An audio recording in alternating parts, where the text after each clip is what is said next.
The monk Thomas Merton was fiercely criticized for anti-nuclear weapon writings in his Cold War letters of 1962, which church authorities then forbade to be published. He elucidated, quote, "People do not feel at all threatened by the bomb, but they feel terribly threatened by some student carrying a placard." Prophetically, Merton wrote President Kennedy that he was concerned that he could be assassinated if he continued to push back on the missile industry. Without upholding religion, we shine the light on all leaders for humanity.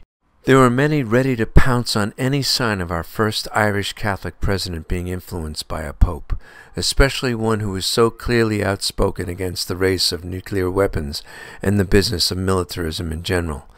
Pope John saw it as a great weakness, not strength, hence a quiet sending of Vice President Johnson. In spring 1963, both the Pope and JFK would come out with major speeches and works against these weapons. Both would be dead within months. Condemnations, always condemnations. There is another way. If you don't wish to show weakness, then talk to one another. Dialogue with your perceived enemies. Learn to understand one another. Focus on what unites us as humans, not what divides us. Remind our children of their duty to take an active part in public life and to contribute toward the attainment of the common good of the entire human family. We are deeply distressed to see the enormous stocks of armaments manufactured. This policy involves a vast outlay of intellectual and material resources, with the result that the people are saddled with a great debt, while other countries lack the help they need for their economic and social development. If one country increases its military strength, others are immediately roused to augment their own. If one country is equipped with atomic weapons, others consider themselves then justified in producing them. The arms race needs to cease, nuclear weapons banned. We must encourage general disarmament. May all peoples welcome each other into their hearts as brothers and sisters. Translation of cupiditas into caritas, or self-centered love, into a outgoing, other-centered love. Thomas Merton highly praised both the Pope's call against the arms race and Kennedy's momentous American University speech in '63.